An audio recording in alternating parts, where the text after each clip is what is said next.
The Candidates Tournament starts in London next week on Friday the 15th of March and goes on till the 1st of April.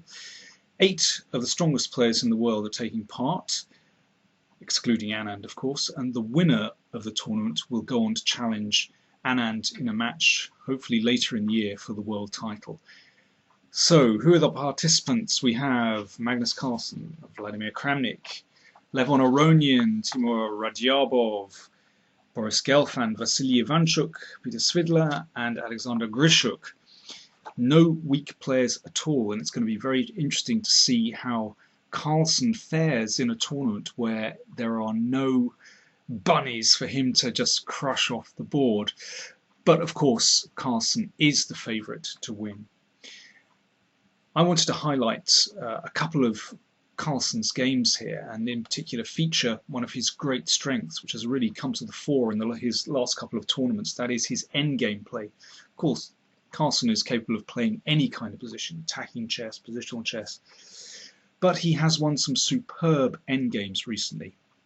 So I've gone back and looked at a couple of his very nice endgames. So the first one I want to look at is Carlson against Shirov from the Grand Slam final at 2010. Very complicated game. We've reached the position where Carlson has queen against rook and knight. Well, of course, with 2 extra pawns, this should be winning for white, but there are a few technical difficulties because that passed pawn is potentially dangerous. You know, if the queen moves, then with the rook behind it, that pawn can motor. So white has to be a little bit careful here. Now, I'm sure there are several ways to win this position, but I thought Carlson's technique was rather noteworthy. Did he move forward with his king? Did he advance the pawns? Did he go on a mad attack with his queen? No. He moved backwards with his king, which at first glance looks a bit odd, but let's see the reason for this. Okay, the knight came forward, and now an excellent move from Carlson. Queen d2. This basically forces black back, because if d3, then the queen comes in, and we can actually win the knight. So just these checks win the knight. Now, the problem is that the pawn advances, but white can still win this by exchanging off queen for rook, and then we can see the point of bringing the king across. The king stops the pawn, and then it's an easy win. Therefore, black has to retreat the knight in order to stop the queen coming in. And the king comes over and is ready to blockade that pawn. So here we go, the queen moves out of the way. And now king d2. So the pawn is securely blockaded, and the queen now has freedom to enter into the back position. Black has to remain completely passive and just hope to establish a blockade. Well, he has a kind of blockade, but let's see how Carlson cracks this. And clearly he'd foreseen what was going to happen next. Let's have a look. So first of all, he advances his pawns as far up the board as possible. So here they go. But it reaches this position, and they can't go any further. In fact, Shirov resigned in this position. Black is in Zugzwang. Let's take a look why exactly. Well, if the rook moves back, then queen g7 is checkmate. If the rook moves to the side, then we can simply take the pawn, and then, well, we can crack this blockade actually very easily. The king advances up the board, and then we can check on g7, and then the king and 3 against just the knight is a very easy win indeed. So let's put the king on e7. You can see it's as far away from the knight as possible, and the pawn is about to advance. Nothing to stop that.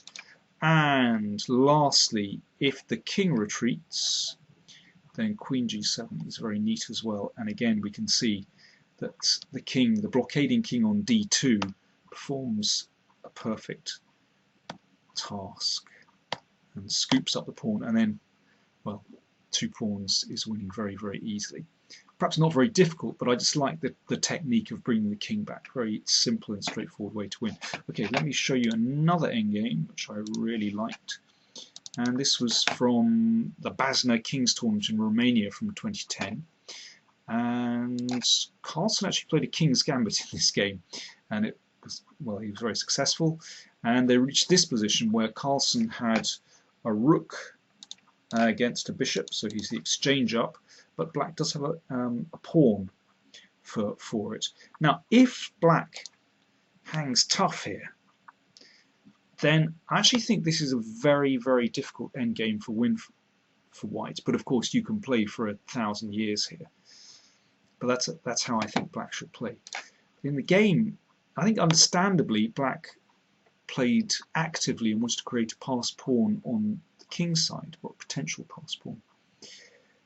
But Carlson had spotted a beautiful trick here.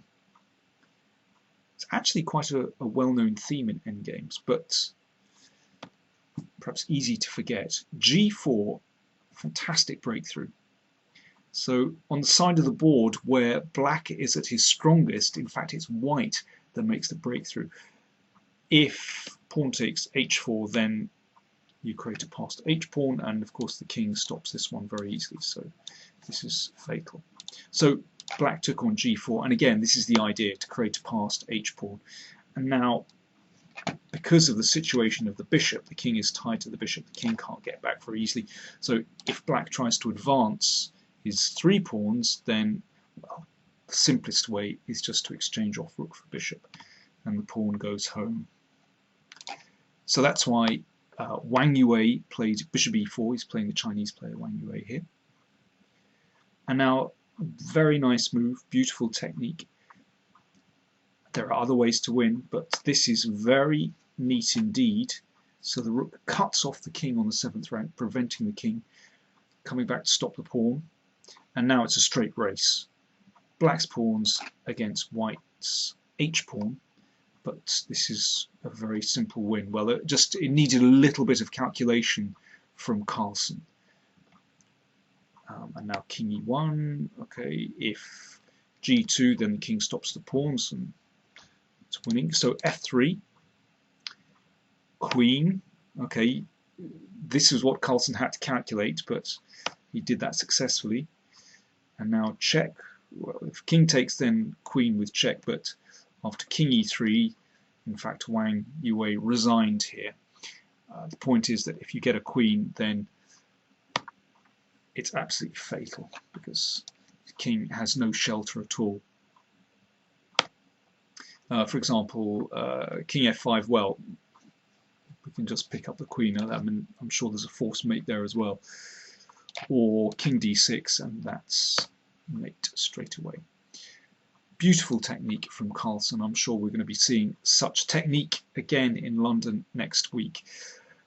Thanks very much for watching. I'll be giving reports, hopefully daily reports, on the candidates tournament after every round.